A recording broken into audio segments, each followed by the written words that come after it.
It's Iain from RTO here. Welcome to part 2 of our Eurovision sort of discovery. This week is the Eurovision Song Contest. It's on Saturday in Liverpool. Last week we looked at the best songs, so this week I thought we'd look at the Nil Points, and then in June we'll have part 3 and I'll be picking my favourite songs from this year's competition. I will not sit through it all. I shall watch it on iPlayer and just go through the songs and without all the judging and that. And I will come up with my top 10 and see how close it is to the actual top 10. So this week we're going to look at Nil Point. So I've got 10 Nil Points, and I'm going to see if I think it resembled anything better than what actually won. So, first up in number 10. Now, this was an entry from Norway in 1978, which was held in Paris, and it's Jan Tegan and Mil Etter Mil. Now, this is the first time an entry gets a Nil Point in the 12-point scoring system. Ironically, this song actually became a big hit in Norway, so they've dubbed this the most famous Nil Pointer of all time. I think this is definitely one of the better Nil Points. I don't know why. For once I thought the winner was from Israel, and it was terrible. I didn't like it, and then I thought, well, since when's Israel been part of Europe? It wasn't when I went to school. But for some reason they take part in European things. So this is one of those songs that was better than the winner. Okay, coming in at number 9. Go to 2021 competition now, Rotterdam, and it was James Newman who represented us, and the song Embers. Now, personally, I didn't like this song,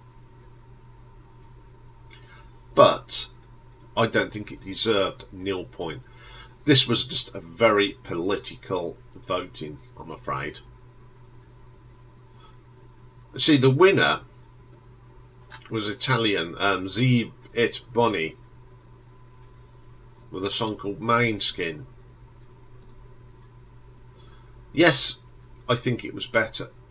That was better than James Embers, but I listened to a few of the other songs from this year, and there was some absolute garbage. This didn't deserve to get Nil Point, I'm afraid. It just didn't work for me. Coming in at number 8, we go to 2003, which was held in Riga. And again, it's the United Kingdom, and it's Crybaby from Gemini. This is the Eurovision Song Contest at Mount for the first time that we got a Nil Pointer. And they split up very soon, very afterwards. I wonder why. Again, I didn't like this song. It was a pile of junk. But I don't think this one deserved Nil Points. It's not because it's a British entry. I think there was worse. Again, Turkey won it. Now, Turkey, okay, there's a little bit of it in Europe, but most of it is in Asia. And this one was okay, but we didn't deserve to be Nil Point. Because again, you listen to some of the other entries, they were terrible. But again, it's political, and this is what I think the Eurovision Song Contest has been political. It's always been sort of political. Cyprus never vote for Turkey, and Turkey doesn't vote for Greece, and but yeah, very political. Okay then, coming in at number 7,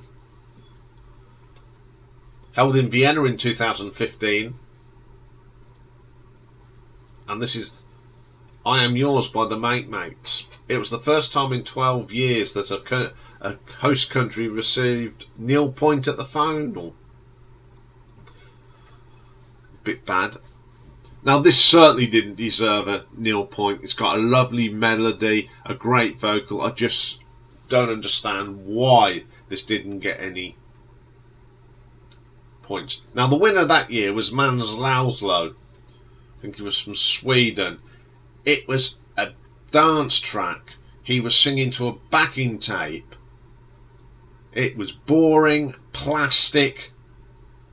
It just wonders who votes, because this song had structure, melody, someone playing instruments. I don't know what was going on. So I think this was better than the winner. The winner was terrible. If you wouldn't dance, fair enough, but it just shows who was voting for that rubbish. There we go. Strong competition. Okay, coming in at number 6. Now this was from 1988, and it was held in Dublin. And the Nil Pointer here was Lisa Mona Lisa by Wilfried Schultz, who represented Austria. This one isn't very good. It's wishy-washy. And it was boring, terrible song, dirge. Deserved a Nil Point. Now the winner that year was Celine Dion. Now, if you're in the news, she has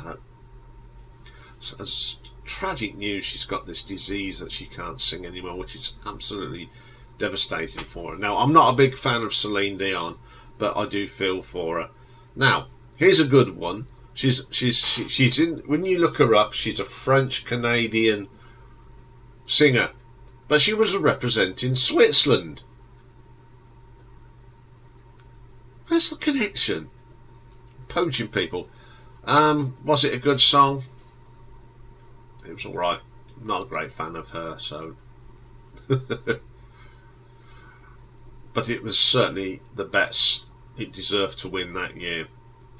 Okay, coming in at number 5. Now again, we've gone to Vienna for 2000, and it was Black Smoke by Annie Sophie from Germany. First time that you had 2 Nil Points in the same competition. But this, I think, was worse than the Mates. Not very good. That Matt's and this should have been definitely a Nil Point, because it is absolutely crap. So yeah, I can go with that one. Number 4 then. We go way back, 1962, which it was held in Luxembourg City. And the singer was Food Lerec. The song was Ton Nom, representing Belgium. Now, this one goes down as the very first victim to get Nil Point. It was the first time one of the founding countries got a Nil Point. Honestly, it wasn't that bad. I'm surprised it didn't get anything.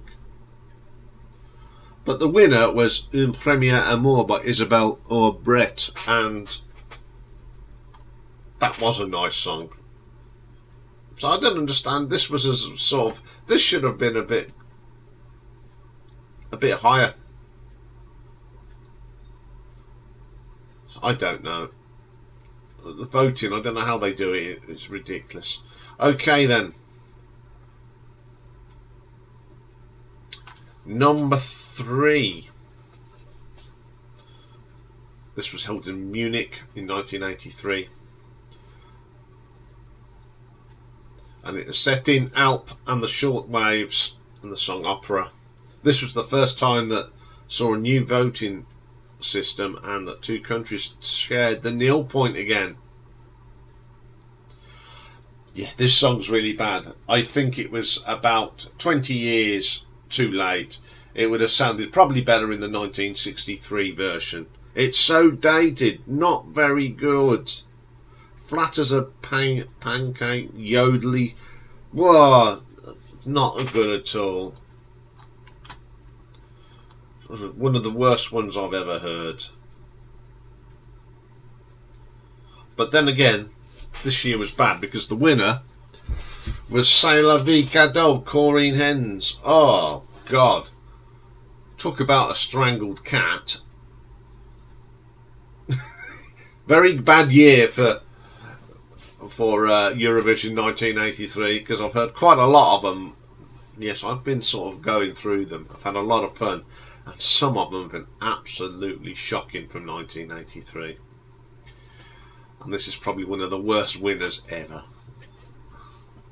Okay, number 2. Go to 1987 in Brussels, and again it's the Turkeys. Second time in 4 years that they get a Nil point, and it's Sail Tanner and Locomotive and Sarkums the Vagin Ustine. Oh, Turkey come up with another stinker here. Oh dear, oh dear. Again, it should have been entered in the 1978 when disco was king. There's just nothing good about it. And this was one. This year it was won by Johnny Logan from Ireland with Hold Me Now. He also won it in 1980 with What's Another Year, and then he did it as a songwriter. Not a fan of Johnny Logan, but it was certainly better than this pile of dung. Okay then, so the worst song for Nil Points, and it's probably one of the worst songs ever, was performed in 1982 in Harrogate. And it was representing Finland, and the singer was Kojo, and it was Nuku Pomin, something like that. Second year in a row, and the third in 4 years that a Nordic country was given the big fat 0. Oh, good grief. This is the worst song ever. The dress sense was terrible. He couldn't sing. He was a famous actor, apparently. Absolutely stink of the year. Now, the winner this year was a song called En Bisschen Frieden by a certain singer called Nicole. So it was a little piece. She was not just a Eurovision Song Contester, but she got a #1 hit out of it as well. So, which is a great song, and yeah, that was a worthy winner, but this was just the worst song you'll ever hear. I think I could sing better, and I'm flat as a pancake. Okay, we have got some dishonourable mentions for you. We'll go back to the 1983 contests in Munich, and this was Finland, and it's Ramadus Amada and Quen Manja Dabasa. Yes, well deserved. Nil pointer, absolute stinker, but bad winner, and 2 really bad Nil point. Okay, go to 1997 now for another dishonourable mention, and Dublin. And representing Norway, we had Tor Endresen and San Francisco. It's the last time a Nordic country gets a Nil point, and Norway gets it. This was the 4th Nil point or record. To be honest, this didn't deserve it. I thought it was quite a catchy tune, but it wasn't as good as the winner, which was Shine a Light. It was the last time, of course, we won it, but this song did not deserve a Nil point. And we stay in Dublin.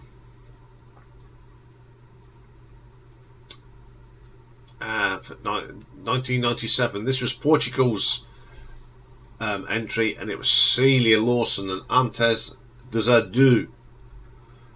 It was the second time since 1983 that two countries get a nil point. Yeah, dull as ditch water, not very good, cringy worthy, deserved to get nil points. This one did. Tour didn't, but this did. This was just dreary. I remember watching this. I thought, if I remember right, I think we all decided to go and get a drink because it was that bad. Yeah, those are the days that you used to sit down and watch it. So there we go. That's a bit of a roundup of Eurovision. Sometime in June we will be doing the songs from this year's, and I'm going to do my top 10 songs and a few dishonourable mentions as well. So that's all for today. I'll be back tomorrow though. It's Marathon Wednesday already, and tomorrow we're going a bit prog tomorrow, and a band called Mostly Autumn. Now I know they are a big favourite band of a friend of mine, Judith, who actually asked for this, so this one's from my friend Judith. They're called Mostly Autumn. If you like Renaissance, you will certainly like Mostly Autumn. Looking forward to that one. So bye for now.